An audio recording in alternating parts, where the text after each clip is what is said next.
What's going on, guys? SeanEDawgz here, and I'm going to start this video where last video left off, talking about skill-based matchmaking. Because if you're not a subscriber of mine and you haven't watched my last video, you're just going to see this video title and you're going to think, why on earth did I even make this video? Because if you're a good player and you're playing in these protected skill-based matchmaking brackets and you're playing against the other top 1% of players, everyone's going to be too good to allow someone in that lobby to get a nuke. Unless you're playing with other really good people in a 6-man party, making sure that you have the best people on your team as opposed to the other team, you're running things, controlling the spawns, people start leaving the game. If you're just a solo player, you're probably not going to get a nuke. But that's why I'm taking into account the reverse boosting that I mentioned in last video. Let's say you're not that good. Let's say a pre-Modern Warfare 2019 COD, you would drop a couple of nukes during the game's life cycle. So you're not the top tier player, but you're decently good at the game, you could still get a nuke. It's just going to be difficult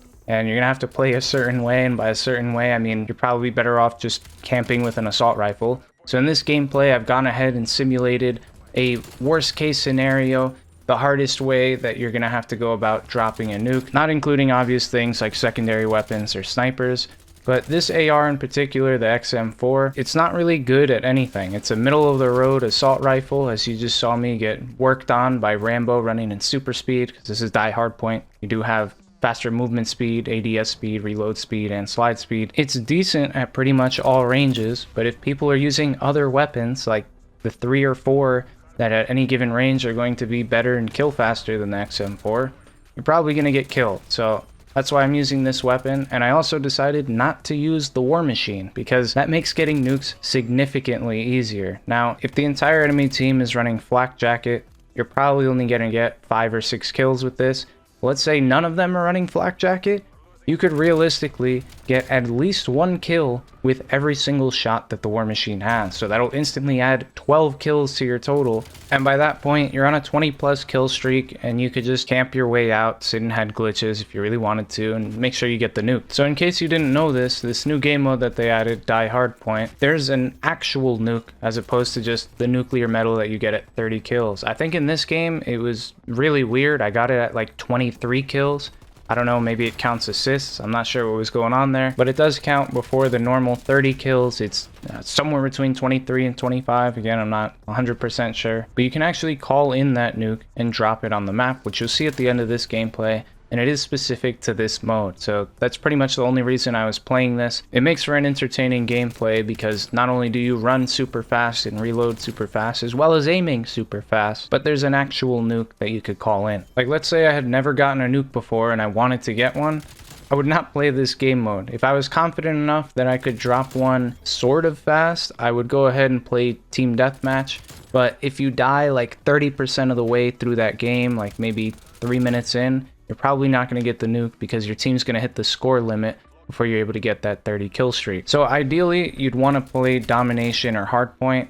I would go for Domination because that's consistently going to last longer than Hardpoint, because sometimes, you know, one team's destroying the other and they'll hit the 250 score limit pretty quickly. This is actually what I've been doing for the past couple of weeks. I went ahead and got accepted to 3 different sites that they boost other people's accounts for camos, nukes, pretty much anything in the game, like even wins or KD boosting. And I've been doing that because until I reestablish myself on YouTube, which is going to take a couple weeks, couldn't even take a couple months, it can't be my only source of income. So what I'm going to do is bring back what I started doing in Infinite Warfare, where I get nukes for subscribers on their accounts. You'll obviously have the choice of whether to keep it private, or I could make it into a live com gameplay on the channel in a future video. And I will also be doing the gold camos for any weapon, both primary and secondary, legendary in Cold War. So if any of that interests you, feel free to check out my Patreon page. I will leave a link down below in the description to it. And if you go on to any of those boosting sites and they're offering something that I'm not, I'll go ahead and do it at a discount of 65% of whatever price they're charging. Just send me the screenshot of the site you got it from, and you could DM me that information on Twitter. And while I was making this video, there's actually a new pistol that was just added to the game in a new update, so I'll be sure to cover that in the next video, hopefully even drop a nuke with it if it's actually good. And I wanted to mention that I'm not going to give you a class setup. If you're going for the highest kill streak in the game, you're going to have to do whatever you're comfortable with. You're going to have to use your favorite gun. That could be an assault rifle, a submachine gun, it could even be a pistol. But everyone has their own play style. Some people prefer different sights, some people even prefer iron sights.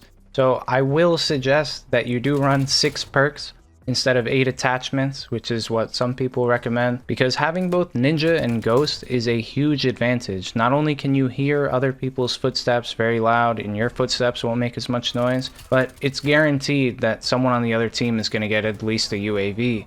And being able to stay off of that radar and stay hidden, that's pretty important. But again, that's specific to me.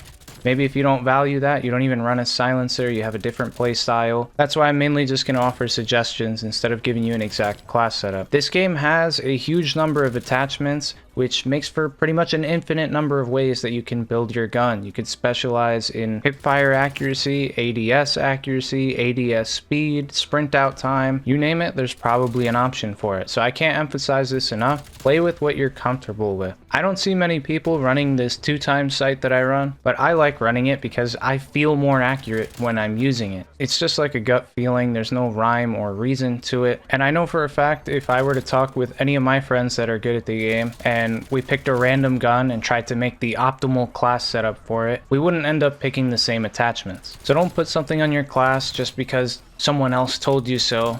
Do it for a reason. And the last thing I wanted to talk about in this video was one of my friends who plays this game every day. He told me he doesn't remember exactly when, but it was over a month ago. They had come out with an update that actually loosened up the skill-based matchmaking, so it wasn't as bad. You would get a decent amount of worse players in your lobbies. And I can't really confirm that yet. I would have to put more time into the game. So I'm curious to know your thoughts down below in the comments. Is this actually true? Because if it is, that would be amazing. Because he also told me since that update, like, he doesn't reverse boost at all, and he said he's actually gotten a decent number of nukes since then. If that's the case, that would be literally amazing. But that is going to wrap it up for this one. You'll see the nuke fall in a couple seconds here. If you guys enjoyed the video, please be sure to drop a like, comment down below with any thoughts or questions you may have.